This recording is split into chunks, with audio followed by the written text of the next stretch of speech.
The Maloti Drakensberg route stretches across 13,000 square kilometers of breathtaking mountain. Ranging in altitude from 1,600 meters to higher than 3,000 meters above sea level, it meanders along South Africa's northeastern border with Lesotho, hugging the majestic Drakensberg.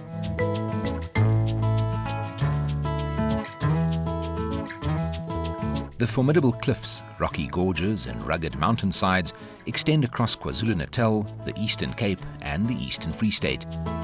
Dotted along the range are well-known sites like the Amphitheatre, Giant's Castle and Montesources. They attract thousands of hikers and nature lovers each year.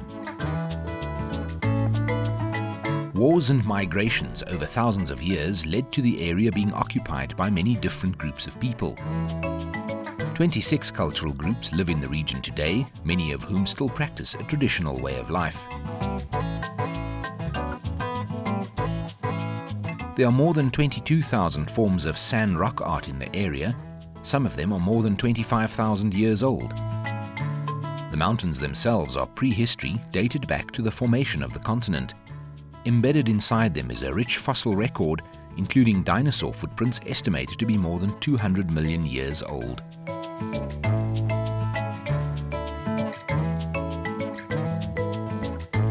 The area is renowned for its biodiversity and is home to numerous species of fauna and flora unique to the region. The countryside ranges from lush indigenous forest to grasslands. Over 100 species of wildlife and 40 species of bird life live here. It's not only one of the country's most breathtaking regions, it's also one of the most vital. Almost half of Gauteng's water needs are met from these mountains. The Lesotho Highlands Water Project traps water from the mountains, which is distributed across South Africa and is Africa's largest ever water transfer project. It's estimated that by the year 2030, 70% of all people in the region will be reliant on water from these mountains. But when it comes to the region's future, its inhabitants possibly pose its biggest threat. They are faced with the difficult task of balancing development needs with the sensitivity of the environment. Agricultural and urban developments, coupled with poor agricultural practices, have resulted in a steady loss in biodiversity. It was against this backdrop that South Africa and the Kingdom of Lesotho launched the Maloti Drakensberg Transfrontier project, which aims to conserve the globally significant biodiversity and cultural heritage, but at the same time optimize the many economic opportunities, especially tourism.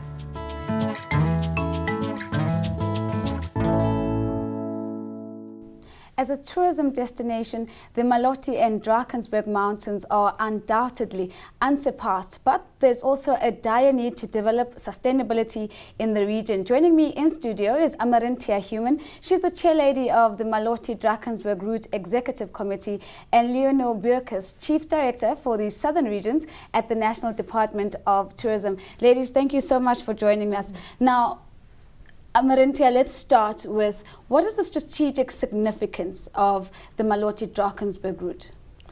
That question I'll have to transfer to Leonore because she's been working for a very long time with that specifically, and the MOU that was signed with the two ministers of Lesotho and South Africa. There's a number of reasons and a number of strategic, very important issues. I think the first issue is 50% of Gauteng's water come from the area. So it's a strong conservation focus, and tourism to a certain extent becomes a conservation strategy, and it supports the conservation goals and objectives of the area. But for us as a National Department of Tourism, very importantly, we focus on issues such as job creation, rural development, and also regional integration. And therefore, from a strategic point of view, other than the conservation goals, all of those issues are very important. And the Maloti Drakensberg route really allows us to touch on job creation, on rural development, and also regional integration in terms of our cooperation with the government of Lesotho. So in a nutshell, I think that those are the strategic issues. Right. Before I delve into, the job creation opportunities and all of the outcomes that come from that particular partnership, I do understand that the mountain ranges that form part of this area have been declared World Heritage Sites. In addition to this, what are the key attractions that keep drawing tourists to this part of the world? Speaking about the World Heritage Sites, I don't know if you were aware of that, but Latitude in Lesotho has now recently, I think on Saturday, has been declared a new World Heritage Site in Lesotho, fantastic. and it's the first one in Lesotho. So we're very happy to announce that. But yes, the route is very diverse. A person that will go there that's like in fly fishing will have various areas where you can do that. Right. There's mountain biking, there's of course the scenic pass that you all know about, Yes. where some people are scared and others take it as a opportunity to show their muscle with their vehicles. There is hiking, just walking, enjoying the scenery. Right. Of course, we've got 2 commercial snow skiing companies or establishments, one in Lesotho, one in South Africa. We've got the Maloti Falls, which is the highest in Africa, in Southern Africa. Leonore, I don't know if you can add a few items there. I think from a heritage perspective, Yes. obviously I think it's the largest outdoor gallery in terms of rock art. Right. So other than the rock art, there's also a number of diverse cultural groupings within the Maloti, at least located on the Maloti Drakensberg route. I'm just thinking the Amaglubi tribe, Chief Langali Balele is their sort of very important kingpin for that community. There's interesting history to that. There's also the Griqua community. So there's very interesting cultural groupings as well. But just back to the World Heritage Sites, it's the first transboundary World Heritage Site, and it's now called the Maloti Drakensberg Transboundary World Heritage Site between South Africa and Lesotho. So it's significant. No, absolutely. I want to get right into the crux of that cross-border tourism that we're seeing.